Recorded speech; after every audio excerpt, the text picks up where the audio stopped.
Salut tout le monde et bienvenue sur la chaîne de l'info pop du jour. Taylor Swift.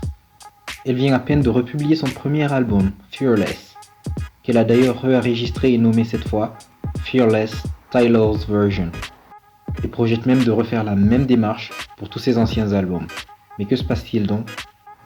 Pourquoi notre pop star, la plus influente du moment, rumine ses anciennes œuvres? Pour ceux qui ne la connaissent pas, je doute que ce ne soit le cas, à moins que vous n'ayez vécu dans une grotte les dernières années.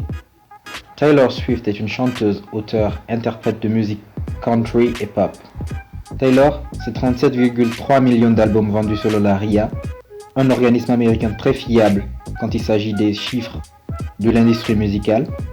Environ 1 million de copies vendues à chaque sortie d'album dès la première semaine, selon les chiffres du magazine Billboard. C'est l'artiste féminine ayant classé le plus de chansons dans le top 100 américain de Billboard. Avec 7 hits qui sont arrivés numéro 1 de ce classement, la journaliste d'ABC News Barbara Walters l'a résumé en une phrase. Taylor Swift is the music industry. Taylor Swift est l'industrie musicale. Ok, on exagère un peu. C'est quand même l'une des meilleures lyricistes de cette génération, sans débat. À chaque fois qu'on écoute ses tubes, on a une grosse envie de devenir une femme blanche qui vient d'avoir une rupture. Mais tout cela n'a pas empêché la jeune femme de se retrouver désemparée et presque impuissante lorsque le manager et businessman, Scooter Braun, aurait racheté tous les droits de ses musiques et lui aurait même interdit de les chanter sur scène. Et oui, Scooter Braun, pour info, est l'un des personnages les plus puissants de l'industrie musicale américaine. C'est le manager de Justin Bieber, Demi Lovato, Ariana Grande et même Kanye West à une époque de la carrière de celui-ci. Tout a donc commencé lorsque Monsieur J'en veux plus a décidé de s'en prendre à la mauvaise personne, dans le but de se faire un nouveau paquet de fric. Ouais, fallait pas. Miss Swift, c'est aussi l'artiste qui a fait plier la troisième plus grande entreprise au monde, à savoir Apple, lorsque celle-ci ne voulait pas payer les artistes lors des périodes d'essai des abonnements.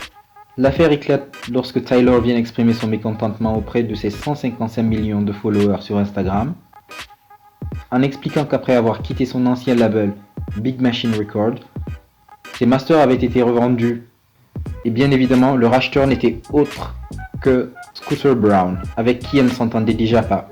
Dans sa story Instagram, elle affirme que toutes les fois où elle a prononcé le nom de Scooter Braun, elle était soit en train de pleurer ou de se retenir de ne pas le faire. Les réactions ne se sont pas fait attendre sur les réseaux sociaux.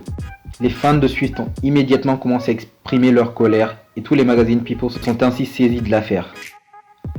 C'est alors que Justin Bieber vient défendre son mentor en s'attaquant à la chanteuse.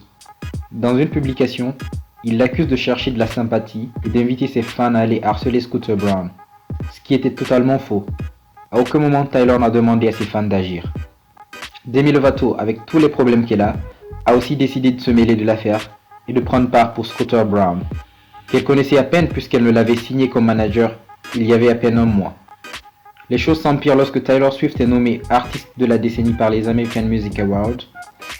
Elle décide de faire un medley de ses plus grands tubes pour son concert, mais revient expliquer que Scooter Braun lui aurait interdit de chanter ses propres chansons sur scène. C'est la débâcle pour celui-ci. Il reçoit des milliers de menaces de mort contre lui et sa famille sur les réseaux sociaux. Les médias se rangent du côté de Tyler et plein d'autres artistes expriment leur soutien pour Taylor Swift.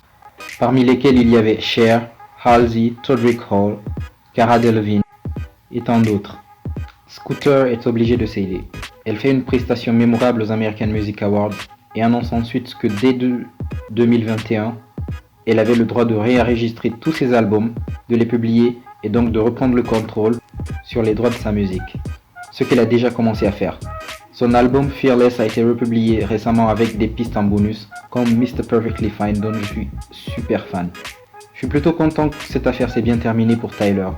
Mais pensons aux autres artistes moins influentes, particulièrement les femmes dans l'industrie musicale, qui se font souvent arnaquer et intimider par des hommes puissants comme Scooter Braun. Mais aussi aux femmes noires, qui ne reçoivent jamais le même support ni la même médiatisation lorsqu'elles ont des conflits avec des institutions aussi puissantes. Je peux citer comme exemple Nicki Minaj, qui s'est fait très clairement snobber par les Grammy et clashée sur les réseaux sociaux par BET pour n'avoir jamais gagné de Grammy Award. Personne ne l'a soutenu. Mais faites-moi savoir aussi ce que vous pensez dans les commentaires et n'oubliez pas de liker la vidéo et de vous abonner pour plus de contenu de ce genre. Merci et à bientôt.